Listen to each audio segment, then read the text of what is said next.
So our guest speaker today, Peter Bedard, we're very honored to have him.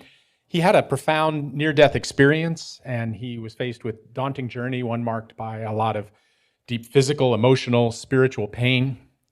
He was a former dancer, and he came to realize that the frustration and anxiety he felt weren't just obstacles, they were also his teachers. And through that transformational path, Peter discovered a new way of living, one rooted in healing, wholeness, and purpose. And he's here today as a celebrated author, consultant, international speaker, and healer who has helped thousands of people around the world to turn their pain into possibility. So let's give a big SVCSL welcome for Peter. Thanks. Woo-hoo. Woo, keep going, come on. Raise the room. Raise the room, I like that. Good morning. So glad to see you guys here. I love coming out and sharing these types of things, giving these talks. I get to do them pretty regularly, and I love being the replacement. So Cheryl, I don't know if you're watching now, if you're resting or sleeping, or if you're online, hi. I am so glad you're resting. I'm so glad to be your replacement today. I'm going to get a text about that one. Okay, so today, I like to be interactive, and I'm going to ask you guys to do some things, and we'll get through that. But our talk today is really about asserting your authority, right? And the title is the governance versus control. And so there's a fine line, and it can be kind of semantics, but when we speak to our brains, to speak to it in a way that is more clear is more powerful. So often we're telling ourselves that we need to be in better control, right? I have to control my health. I have to control my body. I have to control my finances, right? And even in my world as a mental health coach and therapist, we say to people, well, you need to have more control over this or have that type of thing. And that languaging can be problematic, right? Because control in our culture has come to mean something different. If you look up the definition of control, it's kind of benign.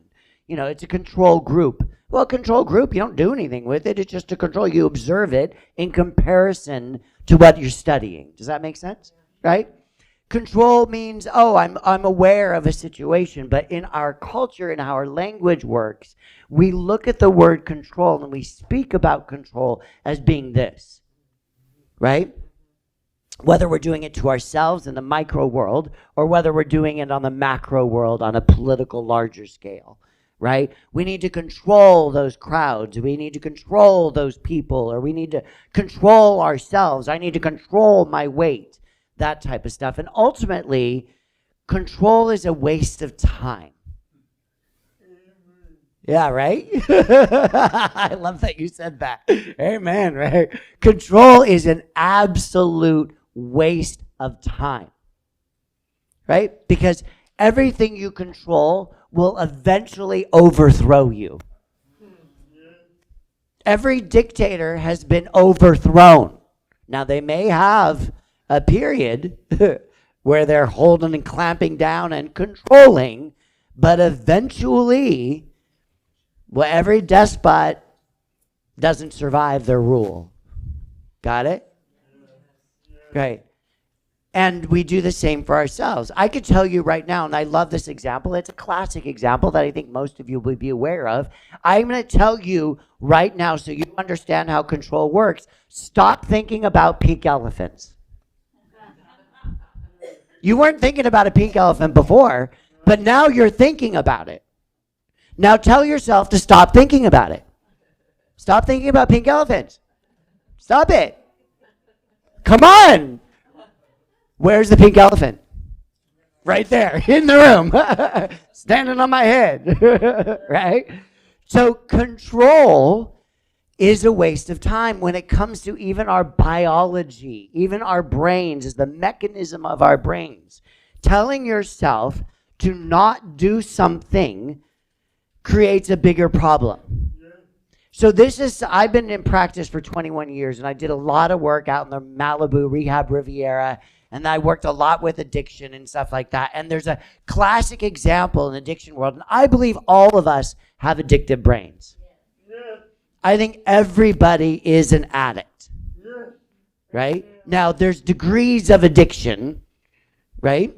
And many of us are addicted to our negative thoughts. Many of us are addicted to our fears. Many of us are addicted to our catastrophizing out into the world. Yeah? You know what catastrophizing is? Great, because some people don't. So to be clear, catastrophizing is an experience where we take a belief within us or we take a fear and it's not happening, but we then project it into our future. We do that individually and collectively. Right? Collectively, you could say we are catastrophizing and we're projecting that into our future. And in our teachings, what happens when we project something into the future? It happens, right? We are the creators. We are part of that. We are a reflection of the divine creator. And Julia Cameron, whose book is really old now and still one of my favorite books, The Artist's Way, right? One of my favorite quotes from her is that the greatest compliment you can give the creator is to be creative. And often we're creating negatively. Got it? And that's what control is. Right? In our culture, we are obsessed with our weight. We are obsessed with how we look. We are obsessed with other people's opinions about how they think we look. We really are. I want you to hear that. We are obsessed in our culture about how other people think we look. And we think we can get into your brain and control how you're thinking about me. If I drive this car, if I wear this outfit, if I have this particular haircut, then I'm going to control how you think about me. But that is such BS. Absolute BS. Right? I can't make you like me. I mean, I know you like me, but I can't I can't make you like me. If you don't like me, there's really nothing I can do about it. Have you ever had that experience? Somebody you never even met, they walk into the room and you're like, I don't know what it is, but I just don't like them. Right? I don't know what it is, but right? Whatever it is, it doesn't really matter. But that person, if they found out, can they do anything to make you like them? No, can't they? No. Right? So we still go into that we think we can. We think I can control you. Isn't that what we did in high school? I'm going to be a certain way. I'm going to behave a certain way. I'm going to hide this part of me. I'm going to suppress this other part of me so that people like me. Right? I'm going to play up this other part of me because, I know everybody likes that part, so I'm going to be more like that. Right? And ultimately, somebody always sees through it. Ooh, my friend Sean, I love my friend Sean. He says that to me. He says he has everybody fooled at work. I'm like, not me. I see you. I see you. I know. I see it. He's like, how do you always see those things? I don't know. I just know him. He's my friend. I see him. I don't see the facade he puts up. I don't see the way he's learned to be more accepted, to be more loved. And I want you to really understand, I'm not saying that these things are bad. Because sometimes we need to do that. Sometimes it's survival. Right? I'm not asking you to tear down everything and then, be this raw, throbbing thing walking around in the world, right? No. But I am asking you to move from control into a concept of governance. Like when I work with my clients, they come in and they're trying to control their weight. They're trying to control their addiction issues. They're trying to control their catastrophizing minds. And the first thing I tell them to do is to stop. If I have somebody who is in addiction world, I tell them, keep going. Do your thing. Come to me sober for at least 24 hours when you come to me, if that's the best you can do, because I need to have you conscious in the room. right? But we're not going to control this part of you that's suffering because it's a part of them that's suffering, and the addiction is a coping skill. Does that make sense? The addiction is often survival, right? I want them to survive. Telling them to not do something creates a problem. And again, how our brain works, again, I think we all have addictive brains, right? How our brain works, if I tell you don't think about pink elephants, you think about pink elephants. Well, if the addict is telling themselves not to shoot up, don't shoot up, you can't shoot up, you can't do that, what are they going to do? Exactly.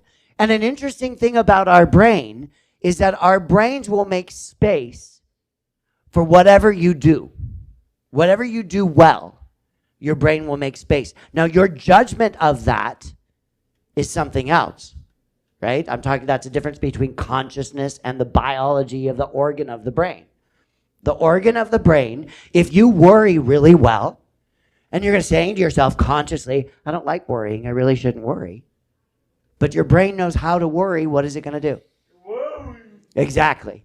And your brain biologically will actually make more space. It's such a sophisticated word in science, they call it brain space. Your brain will literally make more space for the thing that you do well. So if you're good at fear, you're good at catastrophizing, you're good at worrying, you're good at doing that type of stuff. My mama is an expert. She taught me so well. My mama taught me how to worry, right? I had to train my brain. Sometimes I'm not successful at it because sometimes it takes me over. I had to train my brain how not to do that, though. And so, again, we're going to be a little interactive right now. You good with that? Yeah. All right, I'm not going to make you take your clothes off. It's okay. And I want you to put out your dominant hand. Whatever hand is it, right or left hand, whatever it is, I want you to put out your dominant hand. And I want you to make a fist. And the whole time I'm talking, not until I tell you to let go, you are going to keep that fist. And it's going to be in front of you. Don't drop it down. Don't rest it on your knee. You're going to hold that fist out there. Now, this is the experience of control. This is what control is. It requires energy, lots of it. Right? Your body won't like it. You might already be saying, oh, that hurts. It's not comfortable. It doesn't feel good. Control does not feel good. I want you to keep doing it because that's what you do anyway. Don't you try to control things, people, places, right? Doesn't feel good. Maybe you don't like it. After you do it, maybe you say, oh, God, why did I do that? But you did it. So this is it. So this is control. Got it? Now, you may find that there's that tendency to want to drop it, to want to open it, and you're going to have to keep putting more and more energy into maintaining this experience of control. You may even stop being able to listen to me clearly. If you're an audible person, it's going to get difficult for you to keep listening to me because you're having to direct more and more energy away from your hearing towards keeping this physical experience. This is control. Do you understand it? It doesn't feel good, does it? So why do you do it? Habit. Fear. The lack of faith. Right? Shame. Guilt. Hiding something. This is why we control. All very good reasons. And what if your trust, what if your faith was so strong? What if your belief in love? If you were in absolute love, would you need to do this? No. So let's make that choice to love, to be in joy, to know that you are an expression of the divine, that you were born whole, perfect, and complete. Will you trust that? Yes.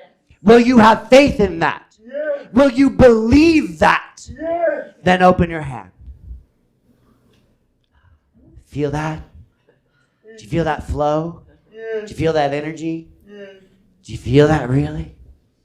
When I feel that opening, there's a coolness that comes through. There's a tinglingness, right? There's a lightness. I feel it not only in my hand, I feel it in the rest of my body. All other parts of my body had to get tighter and tighter in order to maintain that fist. Now, I want to talk to you about governance. Governance is that flow. And so I'm going to give you an example. And this is my little fairy tale story, all right? So sit back. We're going to tell a story. Take a deep breath. So I want you to think, I'm going to change the gender up on it. This is going to be the queendom of control. Yeah, all right, we got some, fist pumped. All right. The queendom of control. I want you to imagine, visualize, once upon a time in the world of the queendom of control, there was a queen who was very, very angry. There was a queen who was very, very afraid. There was a queen who controlled everything and everyone. And if you imagine her queendom, if you imagine her queendom, the peasants are not happy. The fields are fallow. A riot could happen at any moment. A coup in the castle could happen at any moment. The queen sleeps with a knife under her pillow. She cannot leave the castle because if she leaves, she may not get back in. She cannot go out to the village because if she does, they may throw things at her, rocks and stuff like that. They are not happy. It is a place of control where everything and everyone is being controlled. And when someone makes a mistake in the queendom of control, what does the queen say? You know the phrase. Yeah, exactly. Off with their heads, right? All right. Now, I want you to take a moment. I want you to set that queendom of control aside. And I want you to come to the queendom of governance. The queendom of governance. The queen is gracious. The queen lives where the sun shines. The community is full. The fields are full. Those in the kingdom are joyous. When the queen leaves the castle because she can, and she goes out into the village, they love seeing her. Our queen, thank you so much. We're so grateful for you. Thank you for ruling with benevolence and kindness. Thank you for your compassion. Thank you. And the queen sleeps good at night. She could even go on a vacation because she could go to the visiting queendom and have a good time over there, have a girls' night out or something like that, right? She could go do that and come back knowing that all's okay. She could just come back in her castle. There's not going to be a coup. They're going to be like, oh my God, you're back. We're so happy to see you, right? And when somebody makes a mistake in the castle, what happens is the queen says, okay, let's take a look at what's going on. How can we fix this? Does that make sense? Yes. So it is governance. It is governing. It is a higher consciousness. When we go into the queendom of governance, we expand, right? We kind of rise above. We can see the big picture. We're not stuck in that little, controlling every little moment, right? We're in that bigger, broader understanding, and there's room for love. Yeah? You following me? Yes. So I am challenging you to take authority over your life. I am challenging you to step in and experience, this is a whole other talk, but I'm going to use this phrase. I'm going to challenge you to take absolute responsibility for who you are, how you are, for your thoughts, for your feelings, for your behaviors.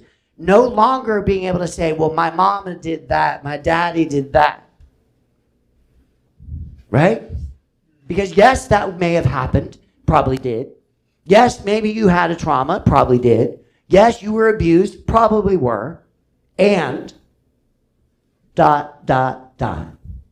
And, are you going to do this?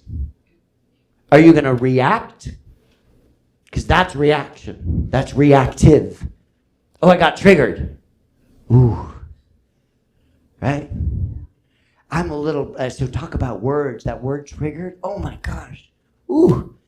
It's a good word. It's good because there's conversation about it. But people get triggered and then expect everybody else in the room to make it so, oh, well, I don't want to trigger you. Well, you know what? That's yours. I'm sorry if I did something at any point that triggered you. It certainly wasn't my intention. And it don't belong to me. So what are you going to do about it? Are you still going to be, oh, I can't go there because I'll be triggered. So you're going to make your life smaller? Are you going to be in that control? Because that's what you're doing. Or are you going to move into that governance? Thank you. You following me? I want you to really understand the ramifications of choosing governance. Physically, health-wise, in your body. I've been in practice for 21 years, and for whatever reason, I had an intense, 5 years working with women with breast cancer. Don't know what that was about. It just happened. I had lots of women, and they were, before I didn't, afterwards, I don't know why it happened, but they all got better and they moved on. Right? It was an intense period. It was a wonderful experience. I loved that experience of working with these women. They were amazing human beings. And almost everyone had control issues. Common denominator of breast cancer? Control. Think about it. All of these women were the biggest bullies to themselves. They were nice to everybody else. They overgave. They nurtured everybody else.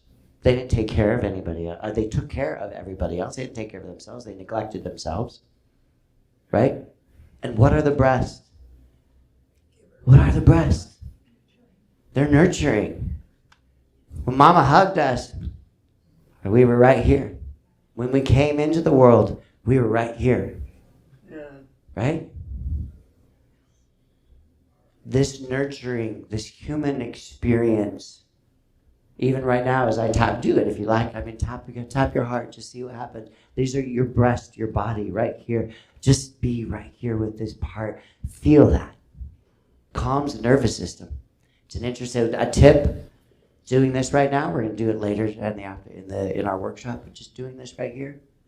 Just this, when your nervous system is out of regulation, taking that deep breath, which is another thing, of course, but doing this, feel that. There's something about this part of our body, male or female. There's something about this part of our body. It's right over our heart. Whatever it is. Nurturing every woman I worked with when I got them to go into governance, where they let go of control. The freedom, that flow was restored. Got it?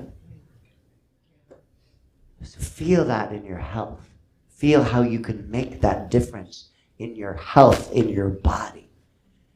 Now in your mind, to know the release of control from obsessive thoughts, opinions, judgments. Because what do those things do? They create cortisol. Cortisol creates stress. Stress chemicals, we know, create inflammation. Stress, inflammation, all those types of things contribute to disease. Yes? Now how about on that heart level? Part of my practice is to know that all of our healing, and this is where I diverge, many of the ways that I diverge from a lot of therapists, is that I have to work with my clients, and I have to because this is part of my passion. And I want to work with clients that understand that the healing has to take place physically, has to take place mentally, it has to take place spiritually. It has to take place in the heart, on that heart level. Right? Because what hurts more, a broken leg, a broken bone, or a broken heart? Heart. Exactly. So all healing must be done in the heart. No matter where the injury started, it must be done in the heart. And can you control your heart? Yes. Can you really? No. What are we even talking about control? You can regulate your heart. You can do it right now. You can lower your blood pressure. You can raise your blood pressure. You can make your heart beat faster. You can slow down the rhythm of your heart. But you cannot control it. Just like you cannot control your thoughts. Again, pink elephants.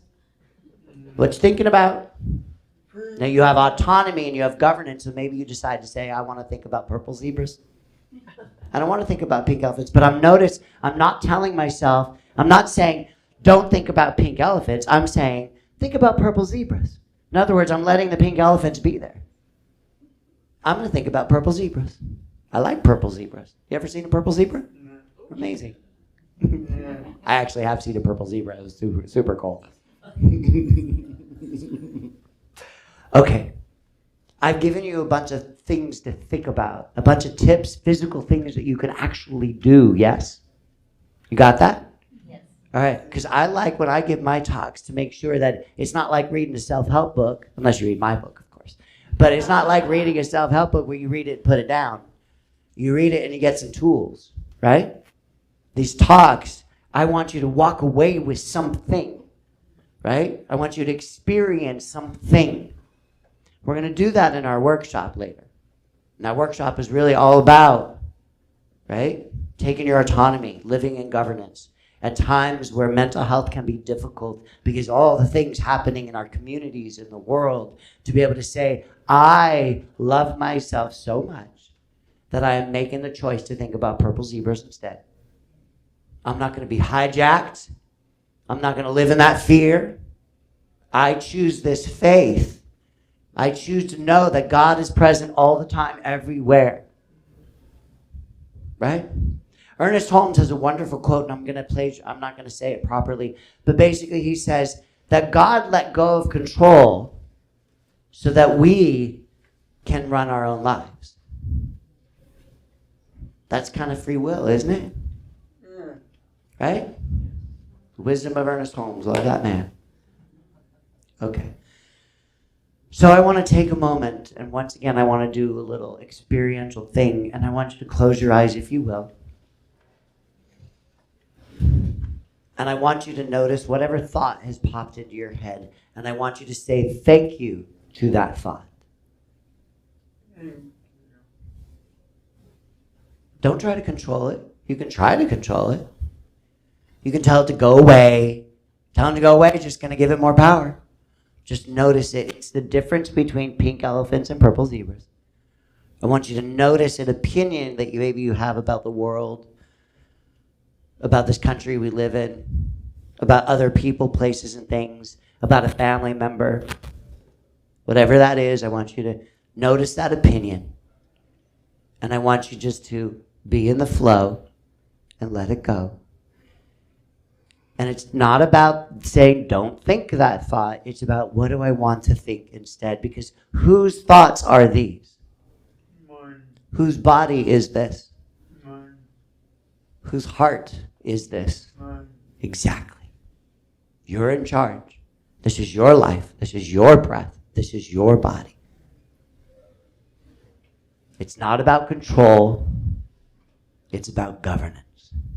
And the more we learn, and the more we practice, and the more we work in that experience of governance, the more our hearts open, the more our minds clear, the more power we have. And so let's pray.